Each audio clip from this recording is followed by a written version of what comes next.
Bem-vindos ao nosso canal do YouTube. Eu sou Célia Martins Cortez, neurocientista, bacharel e doutora em física e médica com especialização em psiquiatria. Neste vídeo, o primeiro de uma série de 4 vídeos, eu convido vocês a uma jornada através da neurociência e da física dos fenômenos vibratórios, seguindo os passos apresentados no livro A Visão Além dos Olhos, de minha autoria, cuja capa vocês podem ver aí. Este livro resulta do desejo que me acompanhou por toda a minha vida acadêmica multidisciplinar, de estimular a reflexão sobre a amplitude da evolução intelectual que o ser humano atingiu em relação àquela alcançada pelo seu sistema sensorial.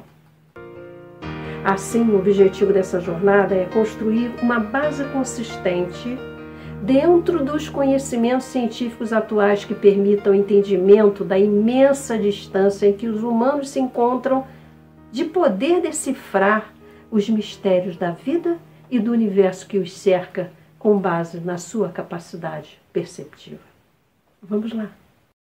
É importante lembrar que no nosso universo há um sem número de fenômenos ocorrendo simultaneamente. Podemos imaginar que, em algum grau, um fenômeno interfere no desenvolvimento do outro. E como se dariam tais interferências? Como poderiam ser modeladas ou entendidas? Será que poderíamos entendê-las dentro do domínio da linguagem e representá-las através de símbolos? Bem, parte dessas perguntas poderá ser respondida pelo entendimento do que você encontrará no decorrer de nossos vídeos e da leitura do nosso livro. Agora, preparem-se para iniciar a jornada em que visitaremos 2 mundos diferentes, o da neurofisiologia e da física das vibrações, focando especialmente nos conhecimentos da fisiologia dos receptores sensoriais, da transmissão nervosa e dos fenômenos ondulatórios conhecidos. E nessa jornada, vamos realçar aspectos importantes dentro desses 2 mundos do conhecimento humano, preparando dessa forma uma base consistente para que se possa visualizar juntos o quão distante está a capacidade perceptiva humana do nível apropriado que lhe permitiria interpretar psicamente a complexidade da vida e do universo circundante em toda a sua extensão. E como dizia Nikola Tesla, físico e engenheiro nascido no Império Austríaco, que viveu de 1856 a 1943 e fez grandes contribuições no campo da eletricidade: meu cérebro é apenas um receptor no universo. E vamos começar lembrando que todo animal monitora o mundo que o cerca através de seus receptores sensoriais, que são microestruturas encontradas em todos os tecidos do corpo, pelo tecido cutâneo, nos músculos, etc. Os receptores funcionam como sensores, captam informações específicas de dentro e de fora do corpo para orientar o sistema nervoso em suas respostas e ações. E os receptores sensoriais são classificados de acordo com o tipo de energia ou estímulo que captam. Você sabe que há receptores relacionados com os sentidos considerados especiais: visão, audição, olfato, paladar. E os receptores somestésicos relacionados com o tato, a pressão em qualquer parte do corpo, os receptores que aferem a temperatura corporal, aqueles relacionados com a dor e os estimulados pela vibração dos tecidos e movimentos de qualquer parte do corpo. Como vocês estão vendo, os receptores que não são especiais são denominados somestésicos. E o que é somestesia? Soma quer dizer corpo e estesia, sensação. Assim, somestesia é a sensibilidade corpórea originada em qualquer parte do corpo, seja na pele ou em tecidos profundos. E existe uma diversidade de receptores somestésicos, com formatos muito variados, e suas denominações em geral fazem referência às suas formas, e alguns recebem os nomes dos pesquisadores que os descreveram. Assim, há corpúsculo de Messner, fusos musculares, corpúsculo de Vater-Patini, as terminações de Ruffini e assim por diante. Mas aqui não importam as denominações dos receptores, e sim o fato de sermos completamente dependentes de nossos receptores para sentir o mundo. E o que fazem os receptores? Fazem a transdução do estímulo, traduzindo para a linguagem que o sistema nervoso entende. Transdução. Do latim transducere, é o processo de transformação de um tipo de energia em outro. Veja, uma espetada no pé do cão, como você vê aí na figura, é transduzida no receptor e os sinais produzidos se propagam pelas fibras nervosas até o cérebro. No processo de transdução, a energia, seja mecânica, eletromagnética, como a luz, térmica, é convertida em energia bioelétrica, pois gera fluxos de carga elétrica através das membranas das células nervosas. Tais fluxos de carga elétrica resultam do trânsito de íons entrando ou saindo das células, fluxos que envolvem especialmente dois íons abundantes no corpo humano, o íon sódio e o potássio. Estes fluxos de íons entrando da célula ou saindo destas são pulsos de carga elétrica.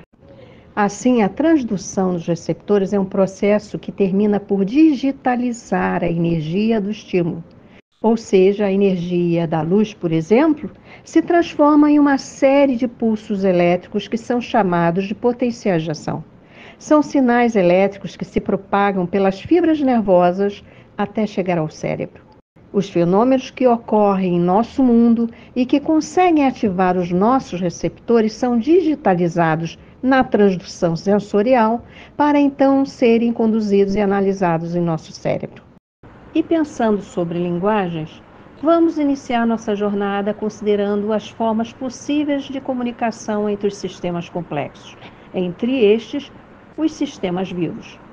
Falar em comunicação nos remete à palavra linguagem, e no passado esta palavra era especialmente associada à fala humana ou à língua de um país.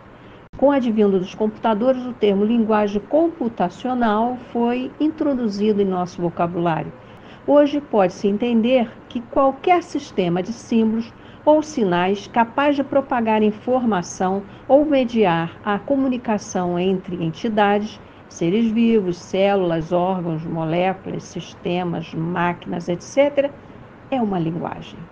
É possível dizer que a ciência está no universo ou é o próprio universo. Na verdade, humanos não inventam e nem criam nada na ciência, apenas traduzem da linguagem original, a do universo, para algum tipo de linguagem que ele consegue entender. Assim, o homem procura compreender o que existe no universo, suas leis e os mecanismos que regem os seus fenômenos, tentando traduzir a linguagem de expressão desse universo para alguma linguagem do seu domínio. Com isso, ele tenta moldar a natureza que o cerca e dominá-la, operando transformações materiais que possam lhe favorecer e facilitar a vida de alguma forma.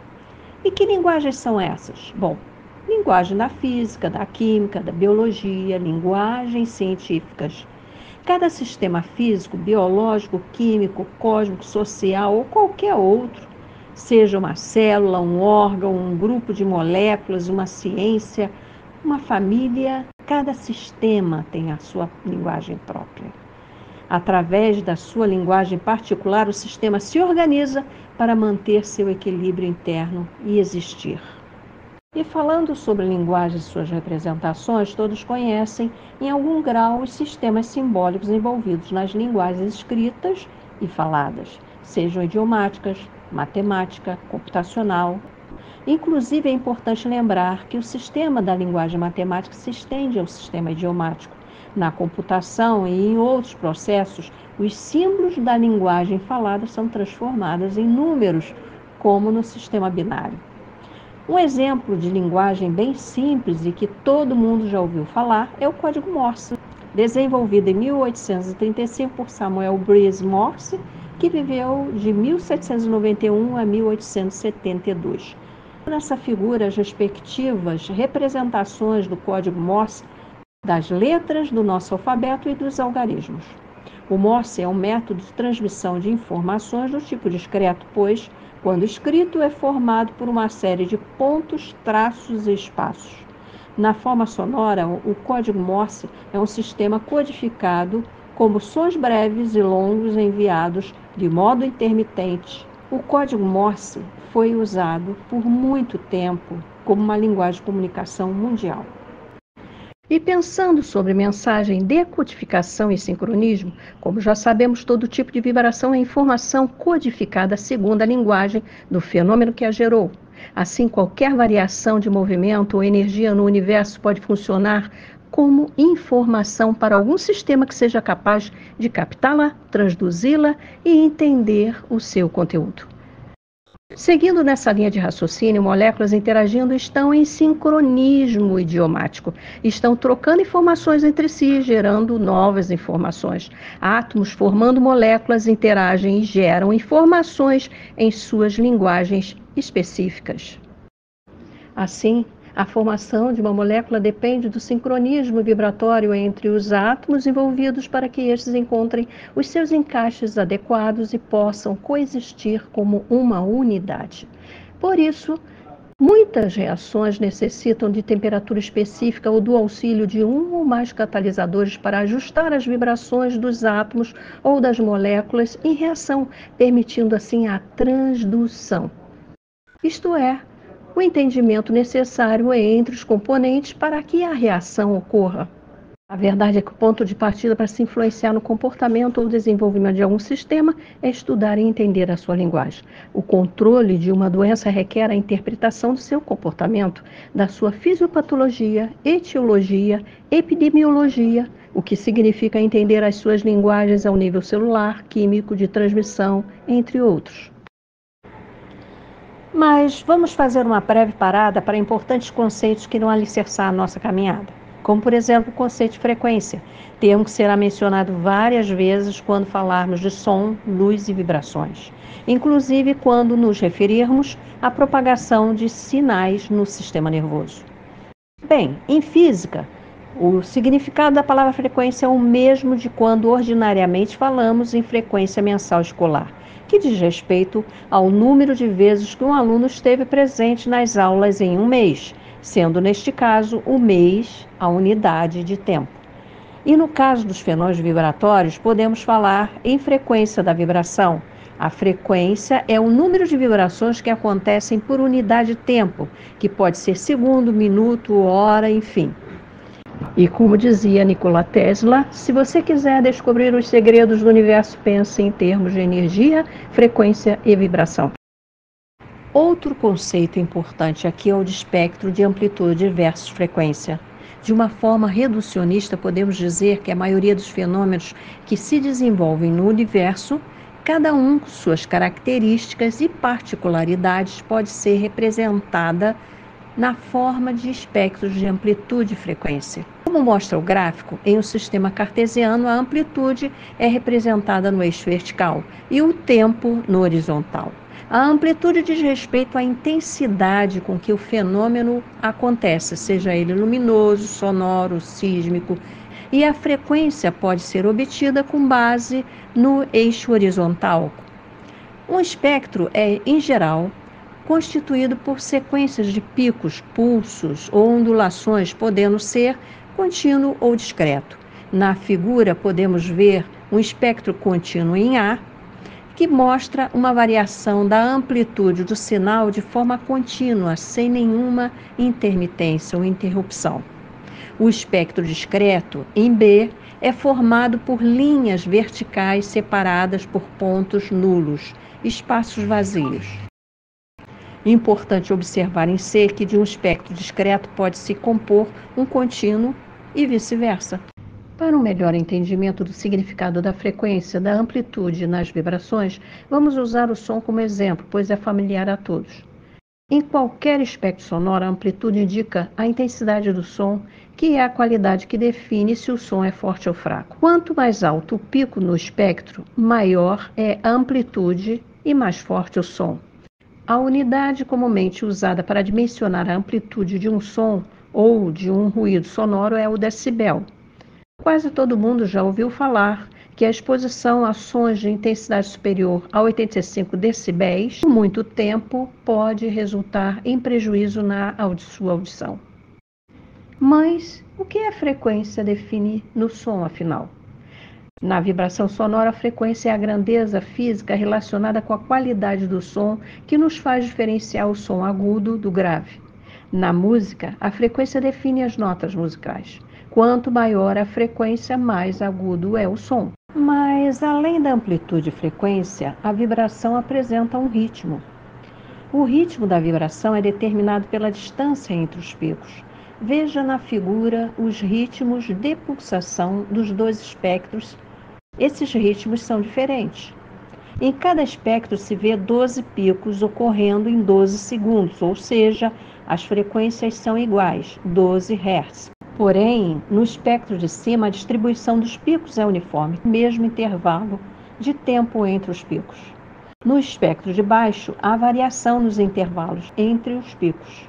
Observe, nós temos a mesma frequência, mas ritmos diferentes. Agora vamos usar a luz como exemplo. Esse espectro que vocês estão vendo aí na tela é o espectro luminoso que foi elaborado por Joseph von Fraunhofer, físico alemão que viveu de 1787 a 1826 e foi um estudioso dos fenômenos luminosos. Fraunhofer construiu um equipamento chamado de rede de difração e pôde, então, medir em 1814 os comprimentos de onda das cores que compõem a luz solar. Fraunhofer conseguiu mostrar diferenças entre o espectro da luz emitida pelo nosso Sol e os espectros obtidos de algumas estrelas. Dessa forma, ele fundou a espectroscopia astronômica. Mas a história dos espectros luminosos iniciou antes de Fraunhofer, com os estudos sobre a decomposição da luz de Isaac Newton, que viveu de 1643 a 1727, o famoso físico inglês que todos já ouviram falar.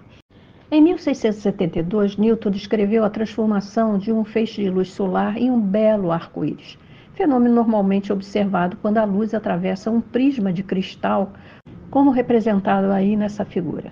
A decomposição da luz é um fenômeno que lhes é bem familiar. Afinal, quem nunca viu um arco-íris no céu? O arco maravilhoso, multicolorido, que resulta justamente da decomposição da luz do Sol passando através das gotículas de água suspensas no ar. Espectros de amplitude versus frequência descrevem a variação no tempo da energia envolvida em um fenômeno. É uma linguagem que pode ser usada na interpretação de muitos fenômenos que ocorrem no nosso universo. E a ciência e a tecnologia a exploram ativamente. Vejam aí, cada elemento que compõe o espectro é um elemento da linguagem espectral. Observe aí nessa figura. Espectros, amplitude e frequência são usados como linguagens em análise de diversos fenômenos comuns da vida humana. Através da linguagem do eletroencefalograma, cardiologistas verificam as condições funcionais do coração do paciente. Através da linguagem eletroencefalograma, neurologistas verificam as condições funcionais do cérebro. São espectros.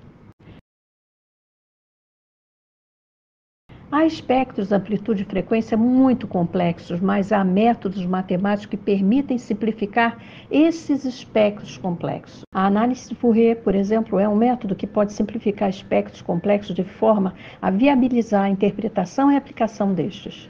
A partir da simplificação, padrões de normalidade podem ser estatisticamente determinados e classificações podem ser feitas. Com isso, a ciência oferece ao homem condições de selecionar em uma amostra vibratória o que é pertinente a cada finalidade.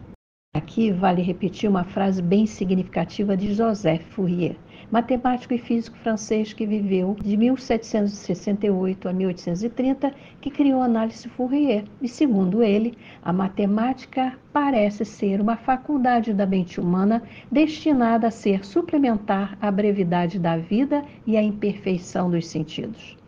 E esta é uma verdade inegável. E o material apresentado neste vídeo é apenas a base para estimular a reflexão sobre esta verdade e sobre outras que virão nos próximos vídeos.